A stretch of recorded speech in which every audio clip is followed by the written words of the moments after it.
Hello, my name's James Marsland and welcome to this webinar presented by 5 Paper Buildings, Human Trafficking and Modern Slavery Victims Who Offend, Identification, Non-Prosecution and Section 45. Be presented by Ben Douglas-Jones QC, myself and Christopher Jenkins.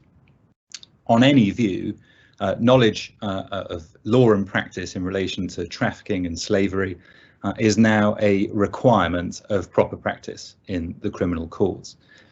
5 years after the introduction of primary legislation in the area, there's no longer any excuse whether you are an investigating officer, a prosecutor or a defence practitioner for being unaware of who might be a victim, i.e. identification, the possibilities of non-prosecution of victims of trafficking, and how the defence under Section 45 works.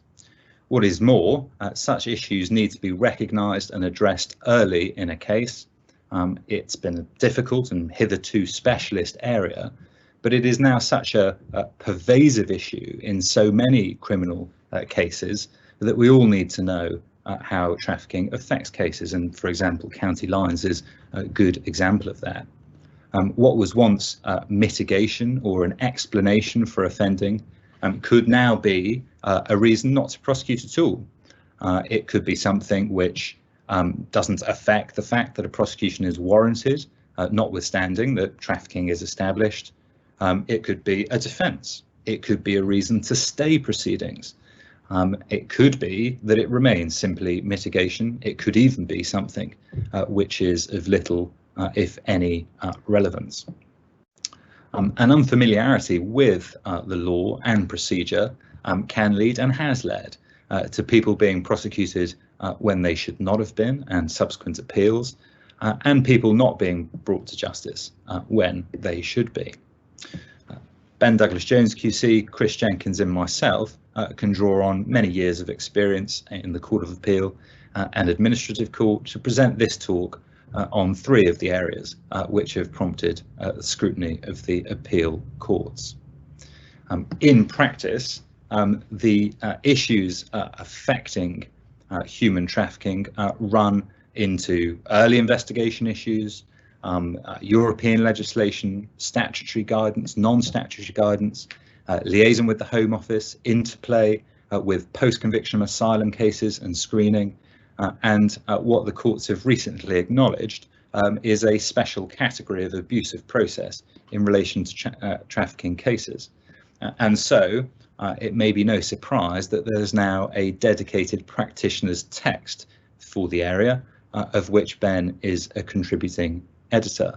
Human Trafficking and Modern Slavery Law and Practice is edited by 3 of the most knowledgeable professionals in the area. Philippa Southwell is Managing Director of Southwell and Partners Solicitors and is recognised as the most preeminent solicitor specialising in human trafficking in England and Wales. Michelle Brewer has this year been appointed a judge of the First Tier Tribunal following her work in the area of human trafficking, and Ben Douglas-Jones QC, who for the last decade has appeared in almost all of the leading and significant Court of Appeal cases concerning human trafficking. And so that's an editorial team of unrivaled experience in this area. And we're going to make reference to that practitioner's text throughout or at parts of this webinar where it may help you particularly. In relation to this talk, we're going to split the talk into 3 sections. First, Ben Douglas-Jones is going to deal with identification of victims of trafficking and slavery. Secondly, I will talk about the non-prosecution procedural protection regime and how it's likely to apply following the case of DS. And finally, Chris Jenkins is going to touch on the topics relating to Section 45 of the Modern Slavery Act. So if I hand over now to Ben Douglas-Jones QC to deal with that first topic. If you find yourself asking, is this person a suspect or a victim, you've gone wrong. The whole structure of the non-prosecution regime, which James Marsland will speak about in due course, operates on the basis that someone who is or might be a victim of trafficking is also a suspect or a defendant who has or who may have committed a criminal act. And the same applies with Section 45. It's crucial, we suggest, that identifying victims of trafficking is a task undertaken before and separately from any analysis of the non-prosecution regime and or Section 45. You'd be amazed at how many people, even with very significant experience in the area, allow identification issues to blur with those other two issues. And once that has happened, the whole approach to a case is likely to be flawed. So I suggest that one should start with the question, is this suspect, is this defendant a victim of trafficking? As one starts, the biggest headache for someone unfamiliar with the Modern Slavery Act 2015 is getting one's head around what is a victim of trafficking, what is a victim of slavery. And my advice is forget about both concepts. Instead, ask, in every case, is this suspect, is this defendant exploited? And that is why the first word of the first slide of this seminar is exploitation. That is the first question to ask. The problem with the Modern Slavery Act 2015 is that the sections which create the offences of slavery, Section 1, and trafficking, Section 2, as refined by Section 3, which deals with exploitation, derive from separate statutes. They're worded in a different way, and they are, I suggest, unnecessarily convoluted. So with Section 1, slavery, one type of slavery, the principal sort of slavery, involves an analysis of whether or not there is a breach of Article 4 of the European Convention on Human Rights. That involves an analysis of European Convention case law, and it is a complicated exercise. With Section 2, the domestic definition of trafficking is such that it implies that movement is necessary for trafficking. That isn't the case with international law. So when representing a suspect or a defendant who might be a victim of trafficking or slavery, I suggest ignore the domestic law, ignore Sections 1, 2 and 3, and just look for indicators of exploitation. Incidentally, insofar as domestic slavery is concerned, on Lawtel yesterday you may have seen LNDPP 2020 EWHC 1815 admin, and that breaks down the different ways in which slavery as an offence may be committed, and that's a helpful way of looking at slavery if you need to look at the domestic law, but for the purposes of identification, look at the international law. You need to be familiar with Article 2 of the EU Anti-Trafficking Directive, and you'll see when you look at it that the most recent version of the CPS guidance on prosecuting suspects who might be victims of trafficking refers to it. Pam Bowen, the CPS lead in trafficking, and I specifically drafted that aspect of the CPS guidance to make it easier to apply by prosecutors being able to and defence practitioners being able to scrutinise the application of the guidance, prosecutors being able to apply the guidance by reference to Article 2.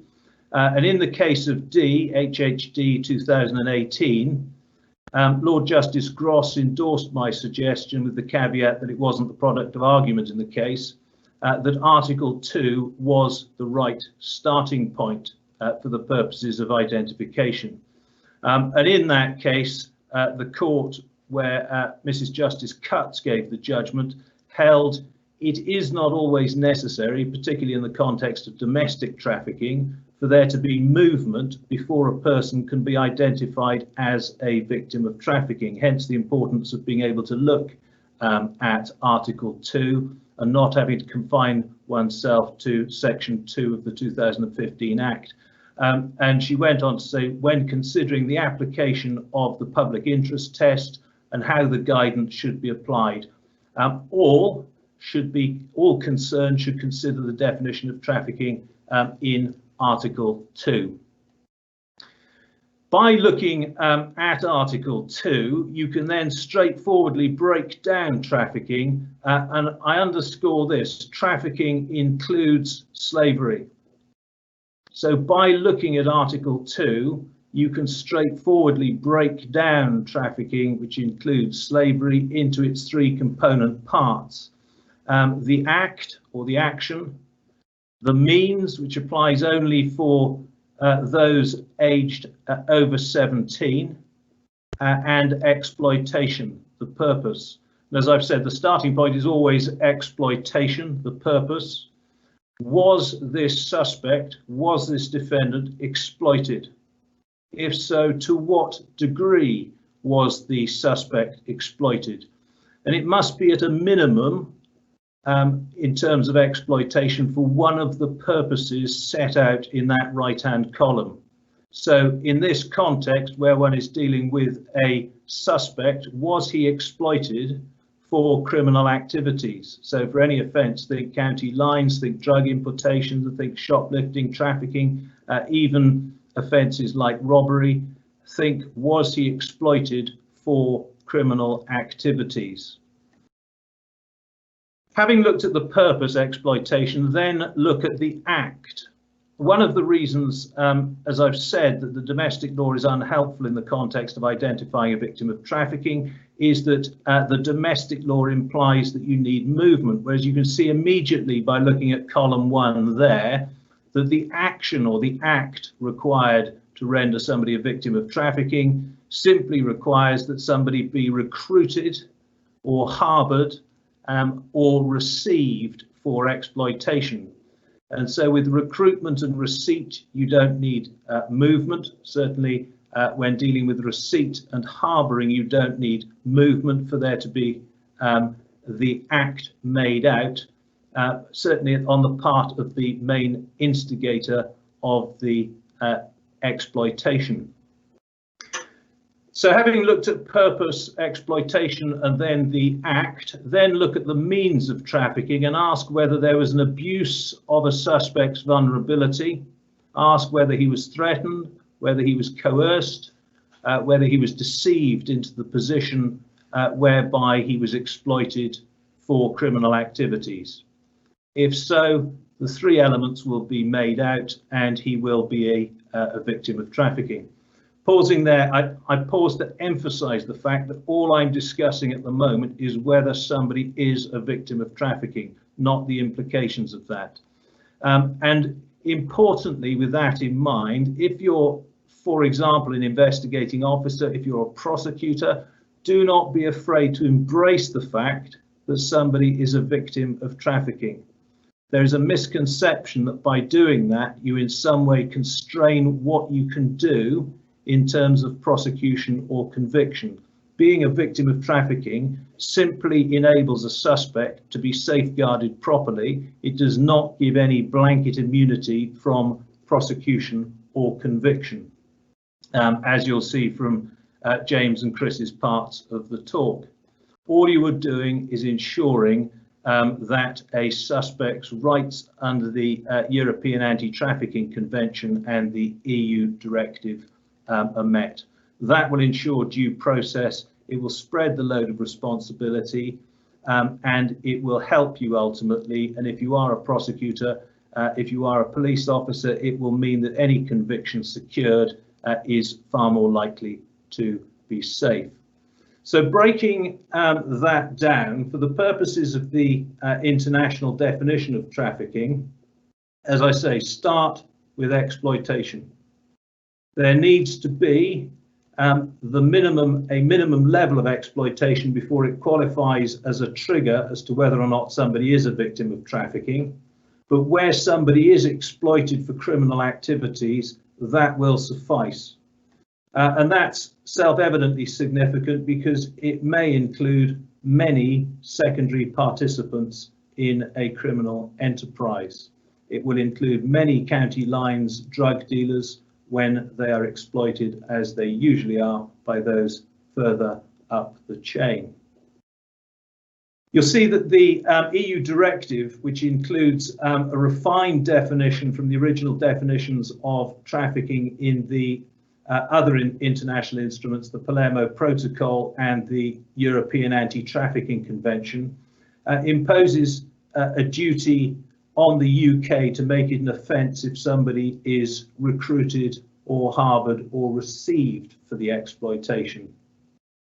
And so that gives you the third component, the second component, because in order to complete whether or not somebody as an adult is a victim of trafficking, the means need to be present. And so again, underscoring that you need to have the threat or use of force, coercion, abduction, fraud, deception, the abuse of power, the abuse of somebody's position of vulnerability, or buying the control of somebody.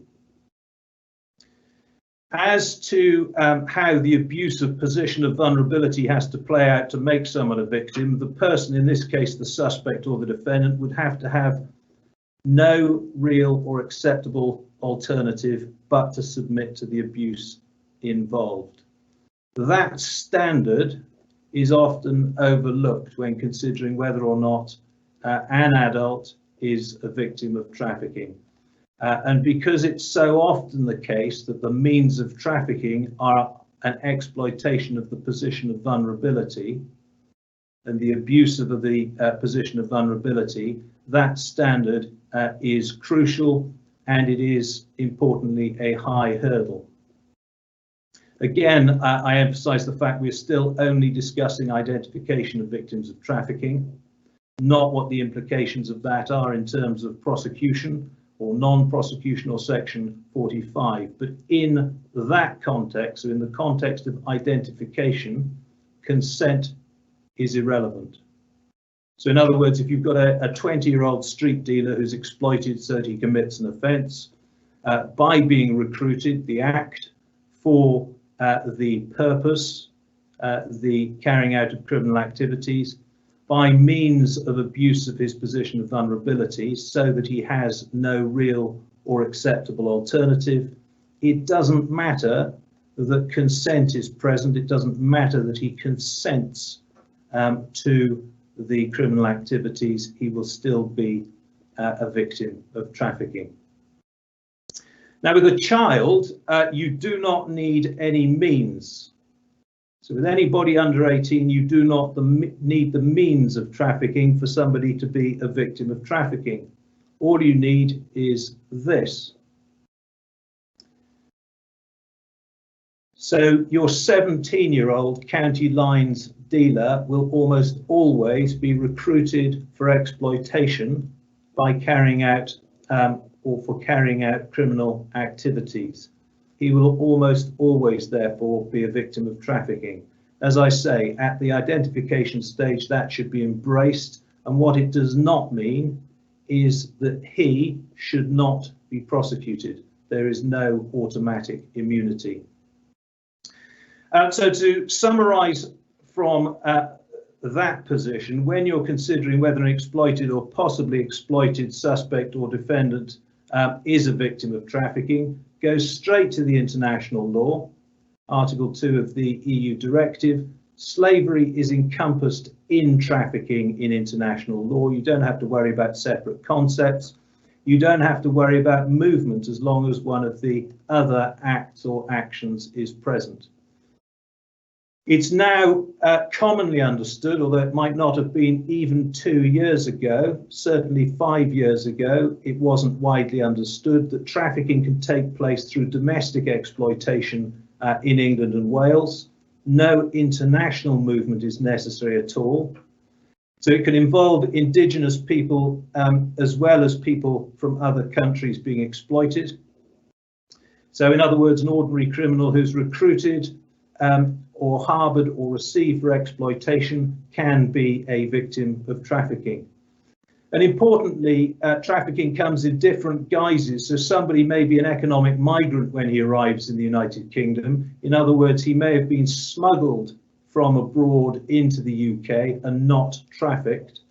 But once here, frequently people who are smuggled are often placed into positions of debt bondage or exploited by means of abuse of their position of vulnerability. And that may render them a domestic victim of trafficking, even though internationally they were smuggled and not trafficked. Look for indicators of trafficking. They derive from a list published by the UNODC and the United Nations Global Initiative to Fight Trafficking. You'll also see the indicators summarised in the new statutory guidance published pursuant to the 2015 Act. They are the indicators that a first responder will consider when assessing somebody's status as a possible credible victim. As practitioners, we should use them as they are an invaluable guide to identification. The cover of the book appears there because they're listed in chapter 2 of the book. There's guidance there about common misconceptions, credibility of victims, how victims present in practical terms, common misconceptions, how to use experts to help you with identification, and a step-by-step guide to employing or referring through first responders into the NRM process to the single competent authority. There's also guidance as to how to challenge decisions. The indicators fall under these heads and can really focus your examination of a defendant if you're a prosecutor or you're taking instructions as to possible status. If somebody is a possible credible victim of trafficking, get them referred if you can via the NRM. That's the national framework for identifying victims to ensure they're safeguarded. It's not specifically designed for the criminal process, so the product of the NRM referral comes with caveats, but use it. Remember, with an adult, you need the consent of a suspect or a client before you can refer. You do not need the consent of a child. You have to refer via a first responder. If you tell the police that you suspect somebody is a victim of trafficking, there comes a point when they will have to consider whether their duty under section 52 of the Act as a first responder is engaged. As well as help with identification in chapter 2 of the book, chapter 6 deals with step-by-step guidance to representing somebody or dealing with a possible victim of trafficking at the police station. And it's crucial that steps are taken as soon as possible to invoke the identification procedure, because otherwise people will suffer when they should be identified and protected. In the next slide, we've set out the statutory and non-statutory first responders.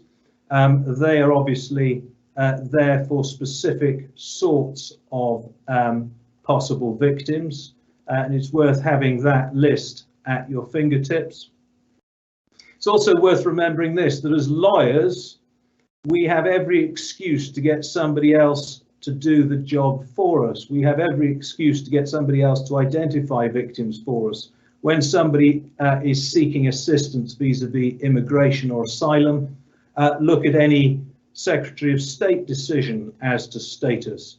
Look at any decision of the first tier tribunal or upper tribunal. Don't accept the decision of the single competent authority when it arrives in letter form. Get the full trafficking consideration minute so that you can see how the decision's been arrived at. And with single competent authority decisions, ask yourself whether the evidence was tested by the SCA. Ask how the evidence was evaluated to see whether it will be a helpful assessment of the evidence for the purposes of criminal proceedings. The key thing I suggest is to confront the fact that a possible victim of trafficking needs to be assessed to see if he is identified as such. Only when you do that will the rest of the criminal court process work properly. And with that in mind, I'm going to hand over to James Marsland, and he is going to deal with the non-prosecution regime as it stands following the case of DS.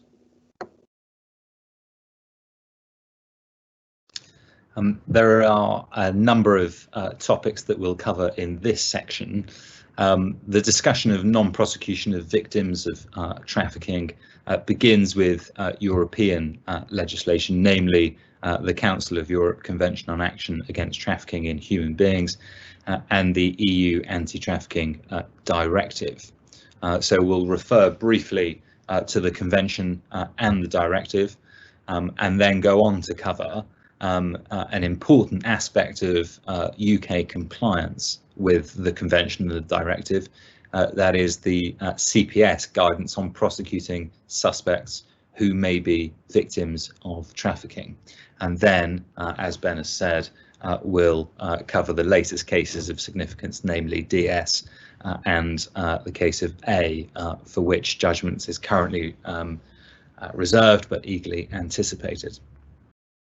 This is covered in the latest edition of the practitioner's text that we've mentioned in chapter 5, and all of those developments will be covered in the upcoming edition.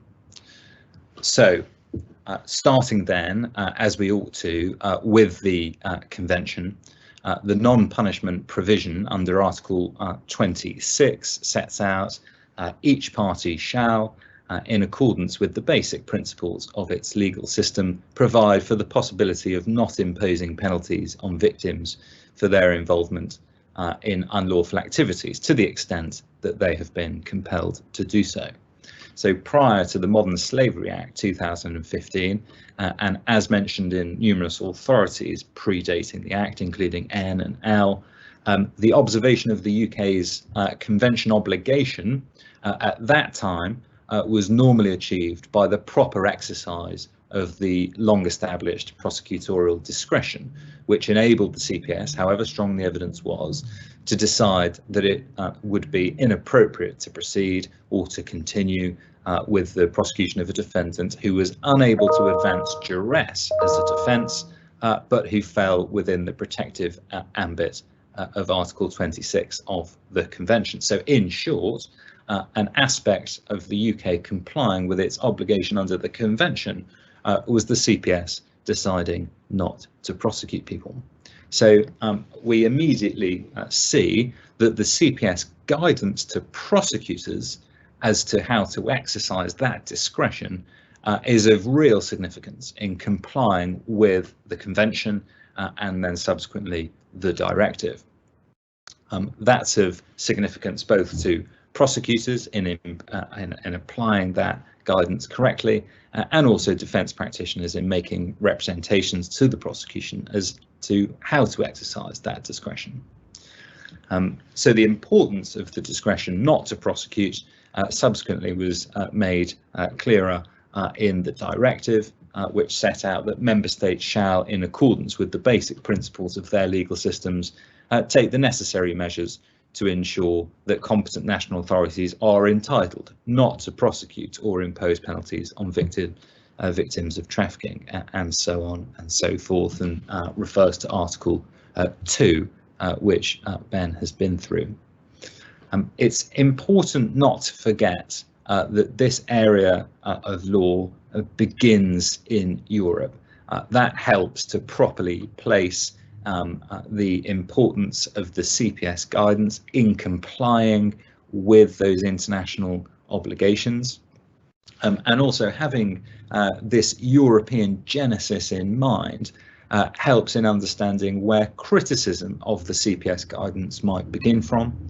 It helps to understand the relationship between the guidance and Court of Appeal authorities, and indeed where criticism of other efforts to comply with the Convention and Directive obligations might begin.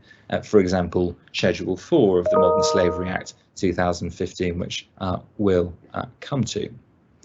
So, turning to the CPS guidance then, the latest iteration requires a 4-stage assessment as set out on the slide. The first stage is relatively obvious. It will involve considering whether there are indicators of trafficking present in respect of a particular suspect. And this is the identification aspect that Ben's already been through. In practice, where there are indicators, this stage almost inevitably involves referral to the competent authority and consequent delay to proceedings. And in such cases, in practice, the demands of the better case management system will need to be modified appropriately. That's something that Ben suggested to the court in one of the cases that he appeared before the Court of Appeal in HHD, and the court agreed. The second and third stages are really aspects of the evidential stage for the Code of for Crown prosecutors. The second stage concerns whether there is clear evidence of duress. Duress and compulsion might be conceptually similar, but are distinct in both legal and practical terms, and so for to be considered separately. And that's something that we will return to in relation to some unsuccessful attempts that there have been to expand duress in the trafficking context. The third stage is whether there is clear evidence of a statutory defence under Section 45 of the Act, and that's something that Chris will be dealing with in greater detail in a short while. And then finally, the fourth stage concerns whether it's in the public interest to prosecute. So that fourth stage will apply to cases for which there is a reason to believe a suspect has been trafficked, but no clear evidence of duress, no clear evidence of a statutory defence under the Act. And you might think, having got to that fourth stage, there might be relatively few cases in which it wouldn't be in the public interest to prosecute. However, there are a number of categories of cases to which the Modern Slavery Act does not apply, and so stage 3 does not apply. And so properly understanding the fourth stage remains important, and obviously particularly to those cases to which the Act doesn't apply.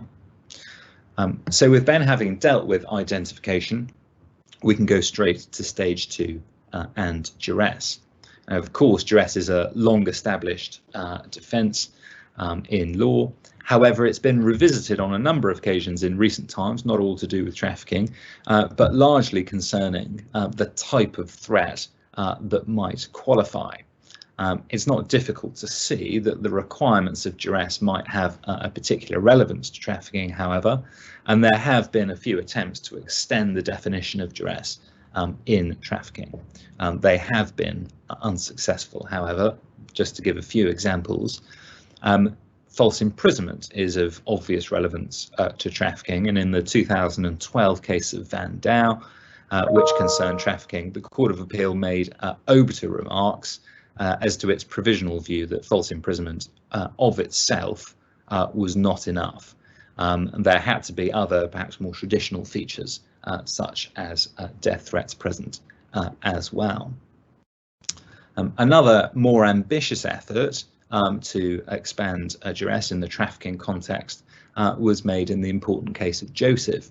And in that case, Anti-Slavery International had acted as interveners and sought to persuade the court that for the purposes of trafficking cases, duress should be interpreted in line with Section 45, the aim being that duress then, interpreted in line with Section 45, could apply to cases that Section 45 did not. The court declined to take that step and also took the opportunity to endorse the provisional view of the court in Van Dow as to false imprisonment. So it would appear that the law on duress will be left alone, but will remain a component of the CPS staged approach to the evidence, i.e. stage 2. So then moving on to stage 3, this other aspect of what might be thought the evidential considerations for a prosecutor. This aspect of the guidance was most recently considered in DS. That was a trafficking case in the context of county lines, i.e. as the test being in relation to section 45. Now, bearing in mind the burden and standard of proof in relation to section 45, which Chris will cover in greater detail, the question for the prosecutor at this stage is whether there is clear evidence to show that the prosecution would fail to disprove the defence. As I mentioned earlier, this is an aspect of the evidential evaluation of the case. In DS, the court ended the discussion as to how abusive process would be considered in respect of cases for which the section 45 defence was available. They said, in our judgment, the result of the enactment of the 2015 Act and the section 45 statutory defence is that the responsibility for deciding the facts relevant to the status of a defendant as a victim of trafficking is unquestionably that of the jury. So the responsibility is that of the jury, that question of fact. So where the prosecution and defence don't agree, it will be the jury's responsibility ultimately. There had been prior to that some debate as to whether section 45 cases remained part of the growing case law concerning abusive process in relation to trafficking cases, or whether the existence of section 45 meant that it would simply be a matter for the jury, and the court answered that question in fairly clear terms. However, the court recognised that formally there was a lacuna in that regard, which the court sought to fill by expanding somewhat the notion of abusive process, which required the judge to make relevant decisions of fact. And the court said that is no longer necessary, and cases to which the 2015 Act applies should proceed on the basis that they will be stayed if, but only if, an abusive process as conventionally defined is found. And then they went on to discuss that.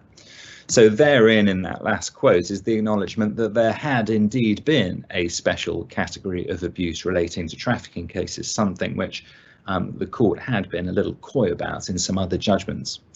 No longer necessary in relation to Modern Slavery Act section 45 cases, but does somewhat provide the starting point for another discussion, which is what of those cases to which the Modern Slavery Act does not apply. In those cases, the fourth stage of the four-stage test will be particularly important and considering the public interest. So for cases to which the Modern Slavery Act does not apply, such cases would appear after DS to still be in the realms of this now acknowledged special category of abuse of process. So those sorts of cases provide us with this opportunity to explore the principles that bear on the prosecutor or discretion under stage 4. There have been a series of cases dealing with the basis upon which the decision to prosecute should be based and the extent to which decision can be challenged. Helpfully, over the last few years, the court has given judgments that summarise the line of previous authorities, and Crown and Joseph might be thought to be particularly helpful in that regard. The summary of the relevant principles in Joseph, or VSJ as it's also known, was cited with approval again most recently in Crown and JXP, which in turn was endorsed by the court in DS. So concentrating on the aspects of the summarised principles that relate to stage 4, i.e. the question of the public interest test, we can draw out the following.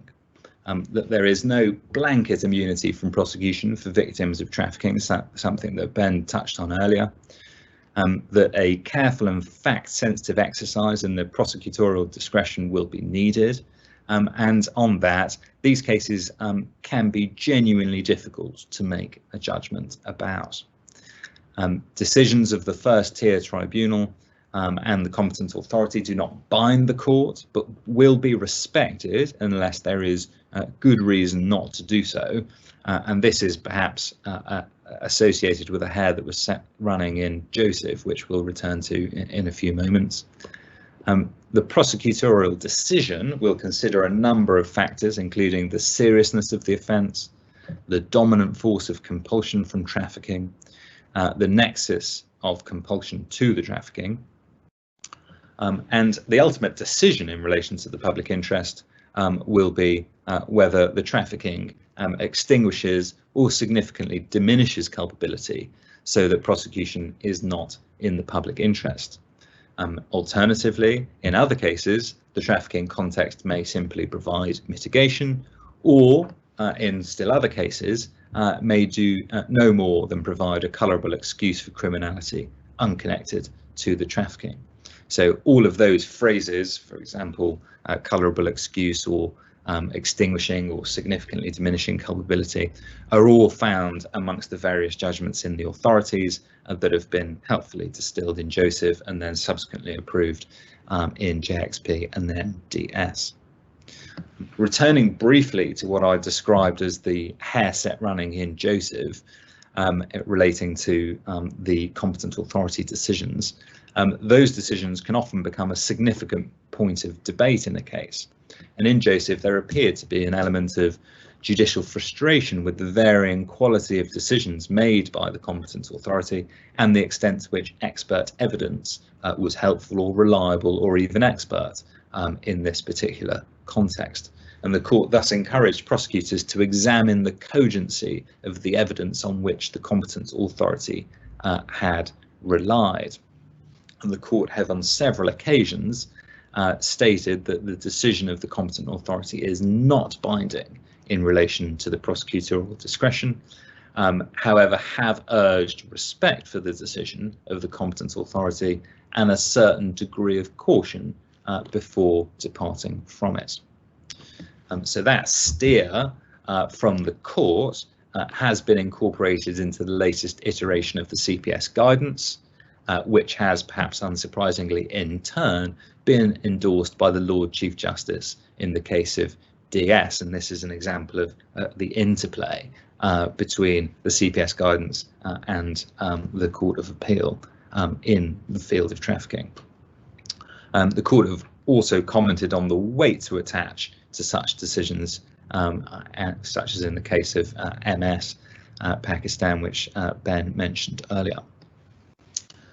So let's go back to the case of DS and what I referred to as perhaps a starting point for discussion in relation to cases to which the Modern Slavery Act did not apply. So cases that would appear to remain in a special category of abusive process in this regard.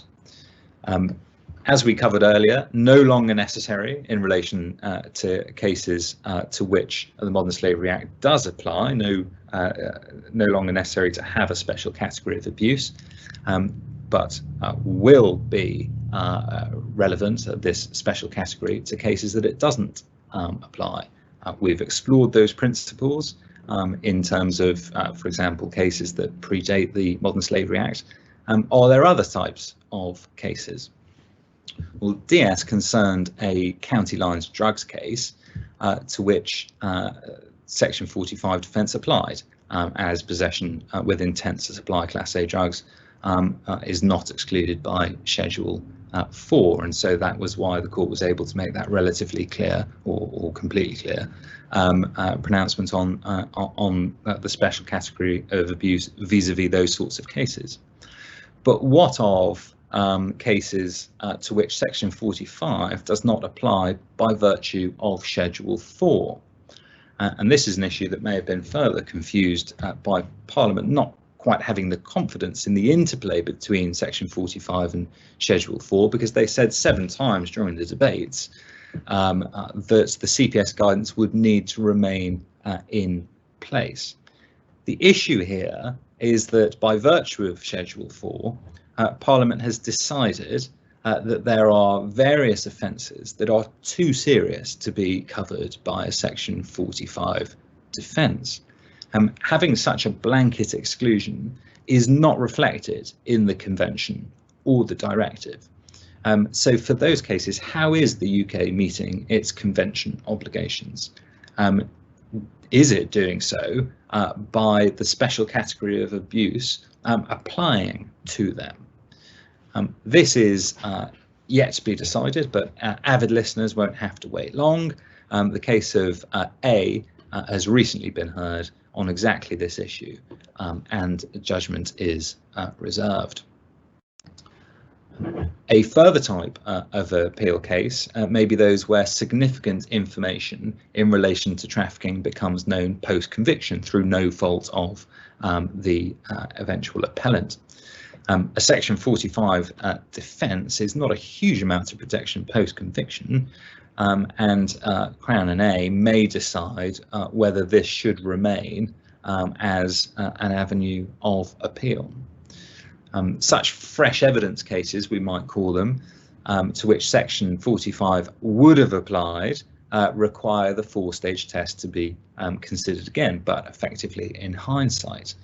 It would be on the basis, considering an appeal with the fresh evidence, would be on the basis that if what was known at the time of the appeal had been known at the time of the decision to prosecute, is this a case in which the prosecutor would or might well have decided not to prosecute? Such fresh evidence cases are a particular concern in relation to victims of trafficking, because staged disclosures as a result of trafficking trauma are a common feature of cases. It's not uncommon for a trafficking context to a case to become apparent post-conviction. So is this another sort of case for which a special category of abuse still exists? The reasoning in DS would appear to be that where prosecution and defence don't agree, ultimately the trafficking issue is the responsibility of the jury by virtue of Section 45. But with a retrospective consideration of the merits of a case by the prosecutor post-conviction, there is no room for a jury to assume that responsibility, and therefore we have a potentially difficult issue. Certainly in such cases, the court have had no difficulty with issues that would ordinarily prove significant hurdles to other more perhaps generic appeals, such as unequivocal guilty pleas on the basis of advice that was completely correct at the time on the facts known. And the Court of Appeal have allowed appeals in the trafficking context, notwithstanding those ordinary significant hurdles. So even as the principles in this area of law become more familiar, and notwithstanding the introduction of primary legislation, the approach to non-prosecution in trafficking cases is still very much in a process of refinement, if not evolution. I'll now hand over to Chris Jenkins to deal with Section 45 itself. Thank you, James, and good afternoon to everyone who's joining us for today's webinar. As James has suggested, in this final section, we're going to be talking a little bit about the operation of Section 45 itself, which, of course, as you've heard, provides a statutory defence to victims who commit certain offences either under compulsion in the case of adults or in the case of under 18s as a direct consequence of them being the victims of exploitation. This section of the talk is going to be split into 4 short parts. We'll be dealing first with a very brief recap of the Section 45 defence itself, before covering 3 of the issues that have troubled the Court of Appeal since Section 45's enactment, and 3 issues which both prosecution and defence practitioners should be aware of when dealing with cases where Section 45 is in play. The first of these, as James has already said, is the operation of the burden and standard of proof in Section 45 cases, and specifically which elements of the defence need to be proved or disproved by which party. We'll then proceed, second of all, to discuss potential admissibility issues regarding competent authority decisions as a criminal trial, before finally moving on to discuss what value expert evidence can potentially offer in cases where Section 45 is in play. Turning first to a very brief overview of the defence, it is important to consider why exactly Section 45 was implemented. It's already been touched on briefly today, but the rationale behind it does help to contextualise both the Court of Appeal authority, and it also explains why the defence operates as it does. Now, James has discussed before Section 45 was enacted in July 2015, the United Kingdom's domestic safeguarding of victims of trafficking who commit criminal offences was achieved through a combination of, first of all, the common law defence of duress, second, the CPS guidance on the non-prosecution of victims of trafficking, and finally, the remedy of abuse of process. But in 2015, alongside that, Section 45 was implemented to bolster our compliance with our international and European obligations under, for example, the Council of Europe Convention and the EU Directive that you've heard about this afternoon. And it does this by providing a statutory defence to victims of trafficking who have committed certain offences under compulsion. As practitioners will no doubt be aware, the section creates two distinct defences, the first of which is for adults and the second of which is for under 18s. And in brief terms, as you can hopefully see from the slide here, Section 45 subsection 1 provides a defence to adult defendants, first of all, where the defendant was compelled to commit the criminal offence with which he or she has been charged. Second of all, that compulsion was attributable to the defendant being a victim of slavery or trafficking. And finally, a reasonable person in the defendant's position and sharing his or her relevant characteristics would have had no realistic alternative but to commit the offence. In terms of the defence for under 18s, as you can hopefully see from this slide, the defence for children is materially different, and it applies where, first of all, the criminal offence was committed as a direct consequence of the child being the victim of slavery or trafficking, and second, that a reasonable person in the child's position, and again sharing the child's relevant characteristics, would have committed the offence. So crucially for defendants who are under 18, there's first of all no need for them to have been compelled to commit the offence in the way that there needs to be for an adult defendant. And in addition to that, there isn't a requirement that the child had no realistic alternative to committing the offence either. As practitioners will be aware, the relevant characteristics are set out in Section 45, subsection 5. They're the same for both adults and children, and are defined as including a defendant's age, their gender, or indeed any physical or mental impairments that they may have. But it's important from looking at the statutes that in the same way that the Convention and the Directive have never sought to provide victims of trafficking with a blanket immunity from prosecution, Section 45 doesn't either. And it's crucial to recognise that it applies only to offences in the case of an adult that have been committed under a compulsion that is attributable to exploitation, or in the case of a child defendant that has been committed as a direct consequence of that exploitation. This, of course, is important for both the defence and prosecution, as James has already outlined. For those who defend, it explains why a positive conclusive grounds decision doesn't mean that the prosecution have to automatically discontinue proceedings. And for those who prosecute, it explains why continuing a prosecution, even in the face of, say, a positive conclusive grounds decision, doesn't automatically mean that the prosecution is violating a defendant's human rights.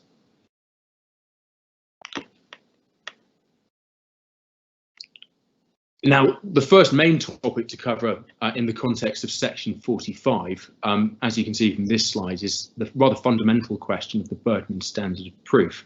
And in a Section 45 case, as indeed with any criminal offence, one of the things that both the prosecution and defence are going to have to grapple with from a very early stage is the burden and standard of proof. And that, of course, is what evidence does each side need to raise to either establish or disprove the defence. Now, Section 45 itself is silent on where the evidential and legal burdens of establishing each limb of the defence fall. But this was a silence that was filled by the Court of Appeal in the case of MK and Geiger, where the Court of Appeal ruled that in terms of the evidential burden, it is the defendant who bears that. And crucially, it's the defendant who must raise some evidence of each of the elements of the defence for it to become a matter in issue. So from this, it is crucial to recognise that it's not enough for a defendant simply to raise evidence that he or she is a victim of trafficking, because as you can see from the face of Section 45 itself, that's only one element of the defence. And to take an adult defendant as an example, the defendant needs to raise some evidence, first of all, that he was compelled to commit the offence by virtue of that exploitation, and second of all, that a reasonable person sharing his relevant characteristics would have also had no realistic alternative but to commit the offence. However, if the defendant can raise some evidence of each of the elements of the defence, then the legal burden then swings back over to the prosecution, and it's for the prosecution to prove to the usual standards, that is, so that a jury or bench is sure that one or more of the elements of the defence isn't made out. But again, crucially, because the defence is a conjunctive one, the prosecution need disprove only one of the elements of the defence for the defendant to be guilty.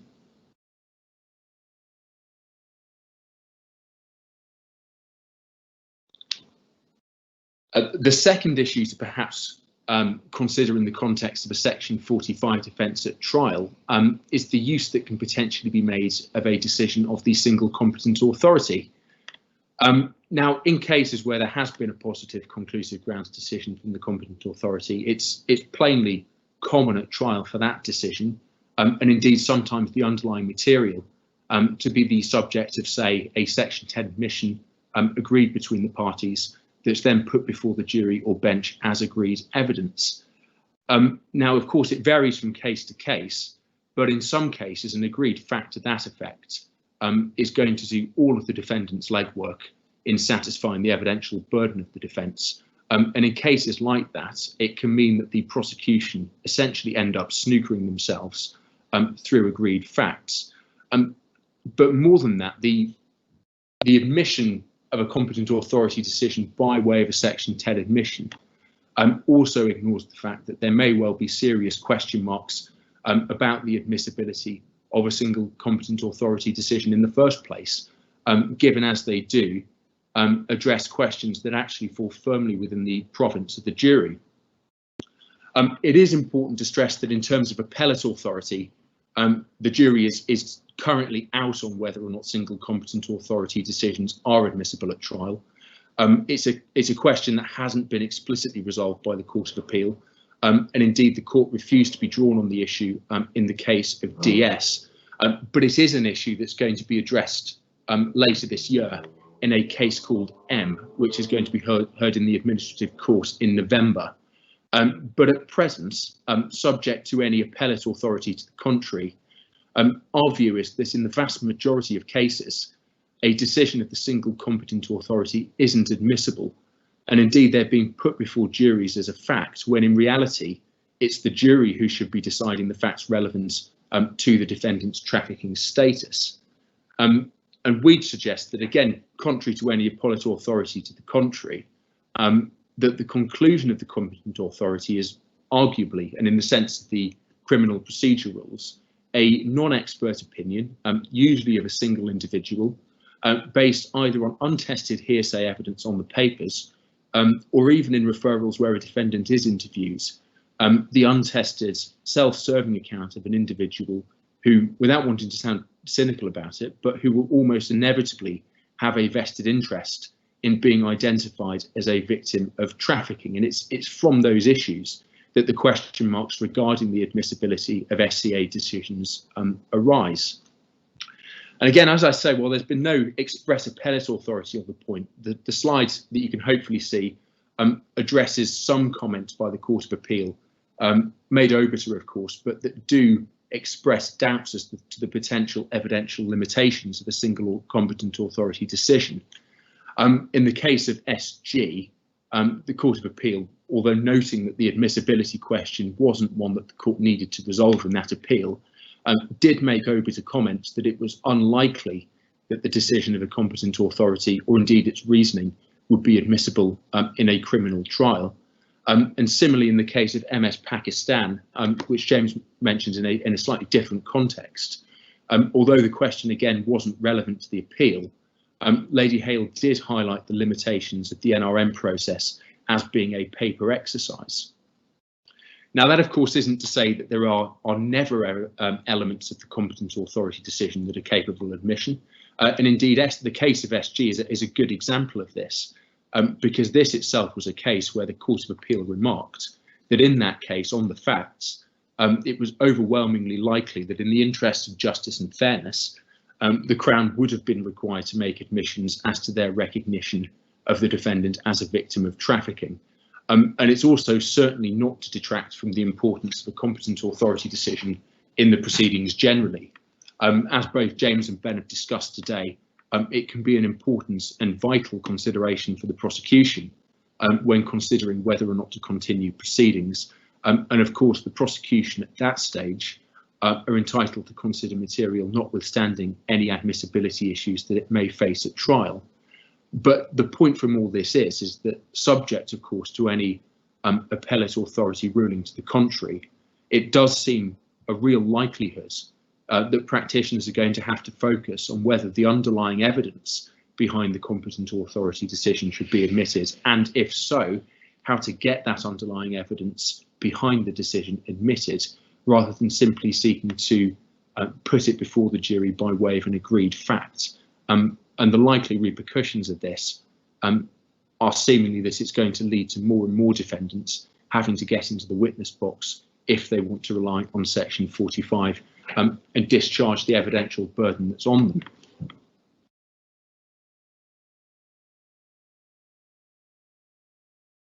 The final topic of this section of the talk that I'll touch on briefly is the potential value of expert evidence in cases where Section 45 is in play.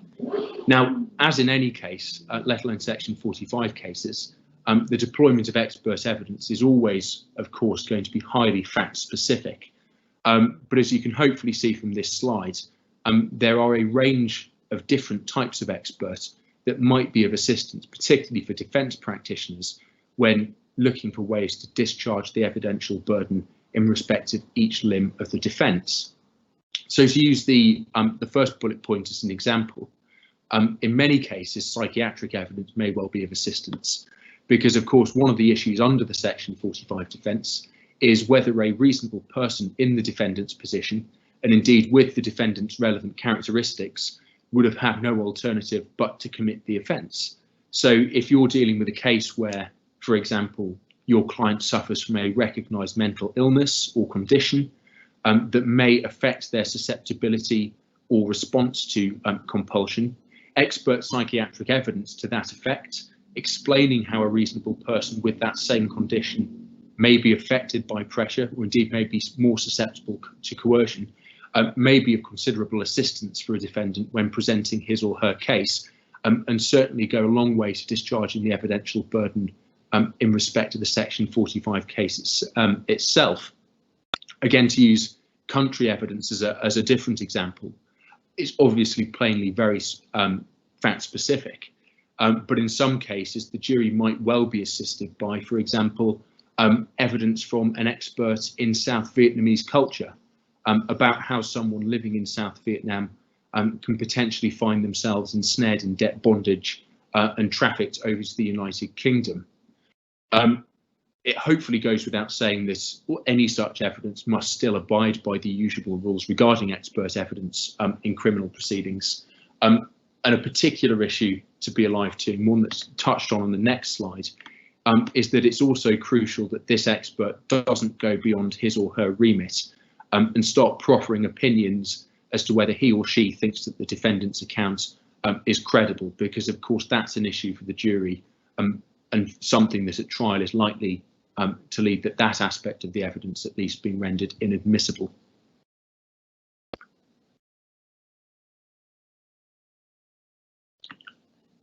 Now, as you can see from this slide, Court of Appeal decisions have varied somewhat on the value of expert evidence in Section 45 cases.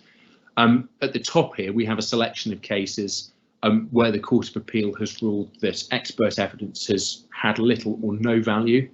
VSJ, a case which you've already heard about today, it is one such example. And in that case, one of the applicants in support of her appeal sought to rely on the evidence of an academic who specialised in international drug trafficking and indeed specifically the involvement and coercion of women in the trafficking of cocaine.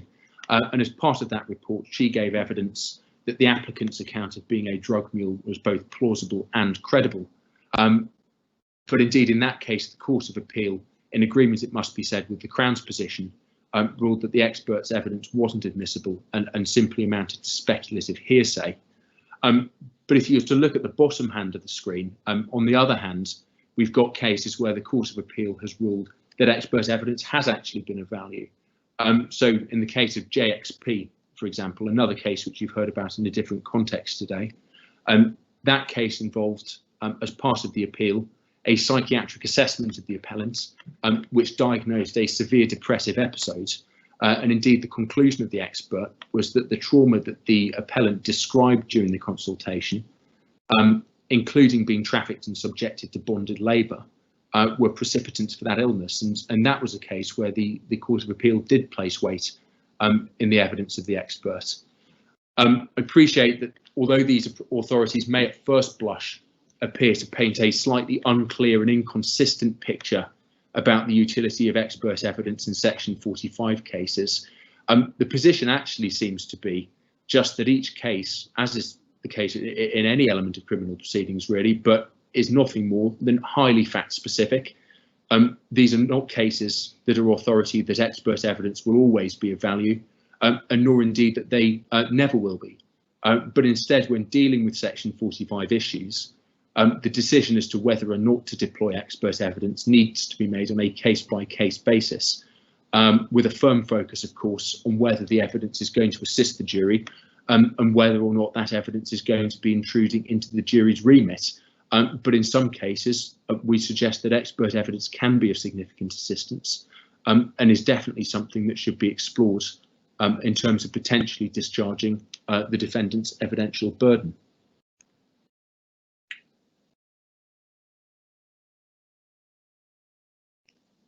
A final consideration, albeit along a similar vein, for defence practitioners in particular, and this can apply either at first instance or in appellate proceedings, is whether you should instruct an expert in trafficking in support of a potential Section 45 defence.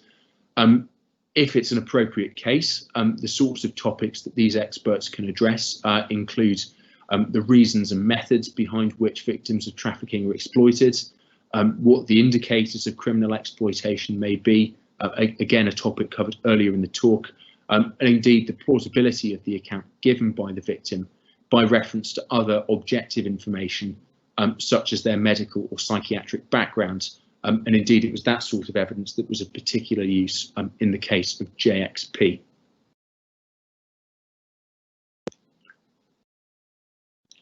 I should stress finally that everything both I, James and Ben have spoken about today is covered in detail in the forthcoming edition of the practitioner's text. It offers not just in-depth coverage of everything we've covered in today's talk, but also provides a step-by-step guidance on the criminal court process generally, age disputes, things like special measures and safeguarding, and certainly things that may be of particular assistance to people who frequent the magistrate's court frequently, in particular how to fill out the better case management form if you've identified a Section 45 issue at those early stages, and indeed how one can effectively case manage and monitor the case to try and secure as a fair and a just outcome as possible. It is invaluable reading, particularly given the increasing prevalence of these issues in criminal proceedings. That, I understand brings today's webinar to a close. Thank you very much for joining us. We hope you found it useful. Today's webinar is going to be uploaded to Crimelines, and more than that, it's going to be uploaded to the new 5 Paper Buildings YouTube channel in due course, where you'll also be able to find a range of other fantastic webinars that have been delivered by members of Chambers. So if you have found today's webinar useful, please do check them out. Thank you.